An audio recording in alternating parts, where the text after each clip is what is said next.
ഇടയ്ക്ക് നമ്മളൊന്ന് ബ്രേക്ക് എടുക്കണം. നമ്മൾ ഏത് ജോലി ചെയ്യുന്ന ആളുകളാണെങ്കിലും ഇടയ്ക്ക് നമ്മൾ ബ്രേക്ക് എടുക്കുന്നത് നമുക്ക് വളരെ വളരെ അത്യാവശ്യമായ ഒരു കാര്യമാണ്. നിങ്ങൾ ഗവൺമെൻറ് എംപ്ലോയി ആണെങ്കിലും പ്രൈവറ്റ് എംപ്ലോയി ആണെങ്കിലും സ്വന്തമായിട്ട് ബിസിനസ് ഉള്ള ആളാണെങ്കിലും ആരാണെങ്കിലും നിങ്ങൾ ചെയ്യുന്ന ജോലിയിൽ നിന്ന് ഇടയ്ക്കൊരു ബ്രേക്ക്, അത് വലിയൊരു ബ്രേക്ക് ആണെന്നൊന്നുമില്ല, 2-3 ദിവസത്തെ ഒരു ബ്രേക്ക് നിങ്ങൾ നിർബന്ധമായിട്ട് എടുക്കണം.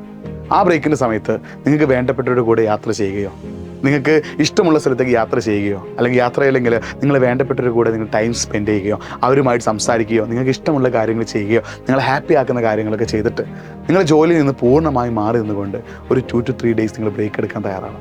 അങ്ങനെ എടുക്കുന്ന ബ്രേക്കുകൾ നമുക്ക് തരുന്നൊരു പോസിറ്റിവിറ്റി, നമുക്ക് തരുന്നൊരു എനർജി, നമുക്ക് തരുന്ന സന്തോഷം, ഇതെല്ലാം നമ്മളെ മുന്നോട്ടേക്കുള്ള ജീവിതത്തിൽ വീണ്ടും വീണ്ടും നമ്മളെ സഹായിക്കും. നമ്മൾ കണ്ടിന്യൂസ് ആയിട്ട് ഒരു ജോലി ചെയ്യുകയാണെങ്കിൽ നമ്മുടെ മൈൻഡ് ആകെ ഡിസ്റ്റർബ്ഡ് ആവും, നമുക്ക് സ്ട്രെസ്സും സ്ട്രെയിനൊക്കെ വരാനുള്ള ചാൻസ് ഉണ്ട്. അപ്പോൾ അതൊക്കെ ഒഴിവാക്കാൻ ഇടയ്ക്കിടയ്ക്ക് ഒന്ന് ബ്രേക്ക് എടുക്കുക. ആ ബ്രേക്ക് ഒരുപാട് വലിയ ബ്രേക്ക് ആവണമെന്നില്ല, നിങ്ങളെ കൊണ്ട് പറ്റുന്ന പോലെ 2-3 ദിവസം നിങ്ങൾ ബ്രേക്ക് എടുക്കുക. ആ ബ്രേക്കിൻ്റെ സമയത്ത് നിങ്ങൾ ജോലിയുമായിട്ട് ബന്ധപ്പെട്ട യാതൊരു കാര്യങ്ങളും ചിന്തിക്കാതിരിക്കുക. അപ്പോൾ ഇത്തരത്തിൽ ബ്രേക്ക് എടുത്തുകൊണ്ട് മുന്നോട്ടേക്ക് പോയാൽ നമുക്ക് നമ്മുടെ ഉള്ളിലുള്ള നമ്മളെ തന്നെ കണ്ടെത്താനും, നമുക്ക് ഹാപ്പി ആയിരിക്കാനും, നമുക്ക് സ്ട്രെസ് ഫ്രീ ആയി നടക്കാനും ഒക്കെ സാധിക്കും.